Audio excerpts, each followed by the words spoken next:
नमस्कार दोस्तों, हर हर महादेव। क्या आपने कभी सोचा है कि भगवान शिव को धतूरा क्यों चढ़ाया जाता है? शिव जी के सिर पर चंद्रमा क्यों विराजमान है? गंगा उनकी जटाओं में क्यों रहती हैं? बेलपत्र का क्या महत्व है?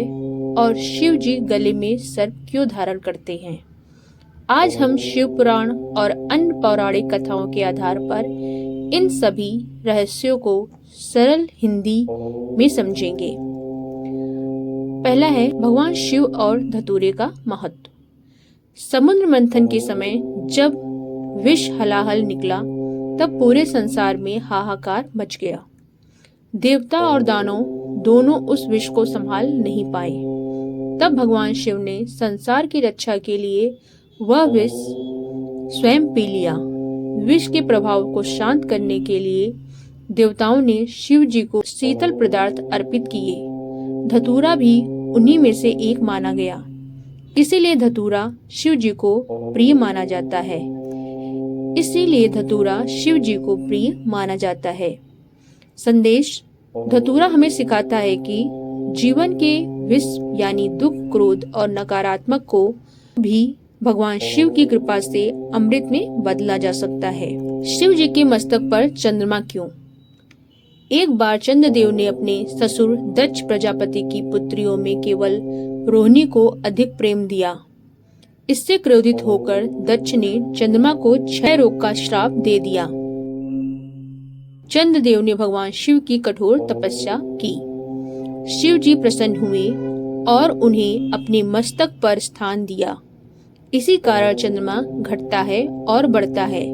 संदेश: चंद्रमा मन का प्रतीक है। शिव जी के सिर पर चंद्रमा का होना बताता है कि जिसने मन पर नियंत्रण पा लिया वही सच्चा योगी है। गंगा शिव जी की जटाओं में क्यों रहती हैं? राजा भागीरथी ने अपनी पूर्वजों की मुक्ति के लिए मां गंगा को पृथ्वी पर लाने का संकल्प लिया, लेकिन गंगा का वेग इतना प्रबल था कि पृथ्वी उसे सहन नहीं कर सकती थी। तब भगवान शिव ने अपनी विशाल जटाओं में गंगा को रोक लिया और धीरे धीरे पृथ्वी पर प्रवाहित किया।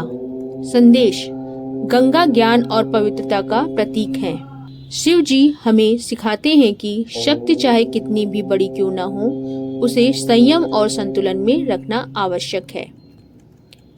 बेलपत्र शिव जी को इतना प्रिय क्यों है?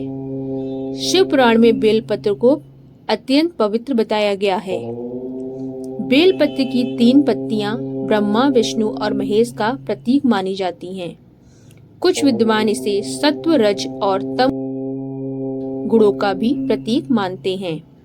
मान्यता है कि एक बेलपत्र अर्पित करने से अनेक यज्ञों के समान पुण्य प्राप्त होता है। संदेश: बेलपत्र हमें सिखाता है कि जीवन में शरीर, मन और आत्मा का संतुलन आवश्यक है। शिव जी गले में नाग क्यों धारण करते हैं? सर्प को सामान्यतः भय का प्रतीक माना जाता है, लेकिन शिव जी उसे अपने गले में धारण करते हैं। इसका अर्थ है कि जिसने भय पर विजय प्राप्त कर ली है वह शिव के मार्ग पर चल सकता है। नाग काल अर्थात समय का भी प्रतीक है। संदेश: भगवान शिव बताते हैं कि मृत्यु और समय से डरने की नहीं, उन्हें समझने की आवश्यकता है। शिव जी के शरीर पर भस्म क्यों? शिव जी के शरीर पर भस्म क्यों लगी होती है? शिव जी अपने शरीर पर भस्म धारण करते हैं। भस्म हमें याद दिलाती है कि एक दिन यह शरीर मिट्टी में मिल जाएगा। धन, पद और अहंकार सभी यही रह जाएंगे। संदेश: जीवन में विनम्रता और वैराग्य रखना चाहिए। शिव जी का त्रिशूल क्या दर्शाता है? त्रिशूल की तीनों नोकें 3 शक्तियों का प्रतीक है: सृष्टि, पालन और संहार। कुछ लोग इन्हें भूत, वर्तमान और भविष्य का प्रतीक भी मानते हैं। संदेश: शिव जी हमें सिखाते हैं कि समय और परिस्थितियों पर संतुलन बनाए रखना चाहिए। डमरू का महत्व। जब शिव जी डमरू बजाते हैं तो उसे सृष्टि की दिव्य ध्वनि उत्पन्न होती है। कहा जाता है कि संस्कृत वर्णमाला की उत्पत्ति भी डमरू की ध्वनि से ही हुई है। संदेश: पूरा ब्रह्मांड ऊर्जा और कंपन से बना है। नंदी बैल का महत्व। नंदी भगवान शिव के वाहन है और परम भक्त है। नंदी सदैव शिवलिंग की ओर देखते रहते हैं। संदेश: नंदी हमें अटूट श्रद्धा, धैर्य और समर्पण का पाठ पढ़ाते हैं।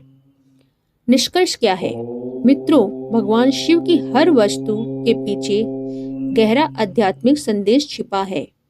धतूरा सिखाता है विष को भी स्वीकार करना। चंद्रमा सिखाता है मन पर नियंत्रण। गंगा सिखाती है पवित्रता और संयम। बेलपत्र सिखाता है संतुलन। नाग सिखाता है निर्भयता। भस्म सिखाती है वैराग्य। त्रिशूल सिखाता है शक्ति और संतुलन। डमरू सिखाता है सृष्टि का रहस्य। नदी सिखाती है भक्ति और समर्पण। अंत में बोलिए हर हर महादेव, जय भोलेनाथ। अगर आपको यह जानकारी पसंद आई हो तो वीडियो को लाइक करें और चैनल को सब्सक्राइब करें और कमेंट में लिखिए ओम नमः शिवाय।